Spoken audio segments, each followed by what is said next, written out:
Hello, my name is Chloe Lawson and I will be doing my presentation on the domestication of pit bulls. Artificial selection, or selective breeding, describes intentional breeding for certain traits, or a combination of traits. My slideshow will show you that pit bulls are heavily affected by this. Many pit bull enthusiasts believe that the origin of pit bulls can be traced back to the Molossian family of dogs. The Molossi tribe was a group of people who lived in ancient Greece and favored the use of robust, muscular dogs in warfare. When Roman Emperor Claudius defeated Briton chief Caractacus in 50 AD, the powerful dogs piqued his interest. From the years 50 AD to 410 AD, the breed was widely decimated throughout the Roman Empire for use as fighting dogs. When the Romans invaded England in 1066, they introduced a new sport called baiting. Baiting originated with butchers who kept dogs to handle unruly bulls as they were herded to the market for slaughter. Consequently, public displays were arranged to showcase dogs' abilities and, quite frankly, to appease multitudes that attended baiting events for their entertainment value. The dogs were trained to unrelentingly harass the bulls until they collapsed from fatigue, their injuries, or both. In 1406, Edmund de Langley, the Duke of York, produced a short treatise for Henry IV entitled The Master of Game and of the Hawk. In it, he described the descendant of the ancient masters that he called the Elands, the most commonly used baiting dog of the era. In 1585, paintings of the Elands hunting wild boars portrayed lean, muscular dogs with profound similarities to the dogs we know as pit bulls. Baiting was made illegal by the British Parliament in 1835. However, their attention turned to a variety of other pursuits, such as ratting. The dogs raced against the clock and each other to determine which one could kill the most rats in the shortest period of time. Ultimately, the public's gaze fell on the sport of dogfighting, primarily because it could be more easily hidden from the prying eyes of the law than baiting and other fighting sports.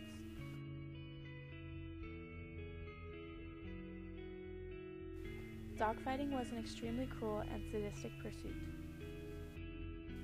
It was not unusual for these dogs to be fed a diet of blood and raw meat, and to be kept in complete darkness apart from the few hours a day they spent training with their handlers. To further enhance the dog's eagerness for the kill, handlers enforced them to run on a stationary treadmill with a weaker animal in front of them, but just out of reach. At the end of the exercise, the dogs were allowed to kill the animal as their reward. During the course of a dogfight, the dogs were expected to fearlessly hurl themselves at their opponents without flinching or hesitation. If a dog turned away, it was viewed as a weakness and could be grounds for forfeit. Many handlers killed their own dogs because they believed a dog that hesitated even once could no longer be relied on to fight with the verve and tenacity the sport required. When English immigrants moved to America, their dogs came with them. Not surprisingly, dogfighting was common in America throughout the 19th century. However, as the immigrants traveled west, the pit bull took on a broader and more humane function. On the frontier, pit bulls assumed the role of an all-purpose dog. In addition to herding cattle and sheep, they also served as faithful guardians, protecting families and livestock from the ever-present threat of thieves and wild animals. Despite their gallant history, pit bulls faced an uphill battle in gaining official recognition.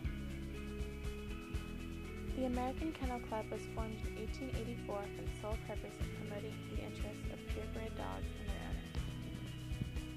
To accomplish this, they sponsored events designed to test various breeds in the area of performance and conformation. The performance events created an immediate problem for the pit bull since the function for which they were bred, fighting, was illegal. Furthermore, the AKC understandably refused to remotely endorse anything related to dogfighting. In response to this, in 1898, an alternative group was formed, the UKC, or United Kennel Club. The purpose of the UKC was to certify breeds that were not eligible for certification by the AKC. Not surprisingly, the UKC's charter member was the American Pit Bull Terrier. Ultimately, the AKC did recognize the pit bull in 1936. The pit bull has been a beloved symbol of Americana over the years. In World War I, a pit bull named Stubby captured the heart of the nation. Stubby was the unofficial mascot of the 102nd Infantry Division. He was credited with saving the lives of several of the human comrades. For his valiant service, Stubby won several medals and was even awarded the rank of sergeant. Famous owners of pit bulls included Mark Twain, Theodore Roosevelt, Laura Ingalls Wilder, Thomas Edison, Woodrow Wilson, John Steinbeck, Helen Keller, and Fred Astaire. Pit bulls have worked their way into hearts in a variety of ways. The RCA has used the pit bull as their logo for years. But perhaps the most famous pit bull was Petey, featured on the TV show Little Rascals.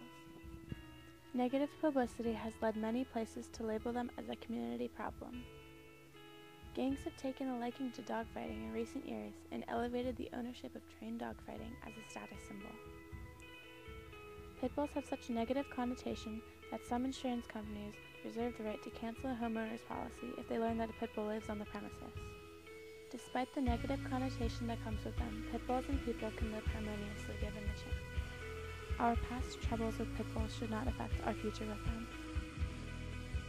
However, it is true that if pit bulls were given up to natural selection, they would be far more brutish. If they were given up to natural selection, pit bulls would be forced to fend on their own, using whatever possible means to get the food they need and protect their territory.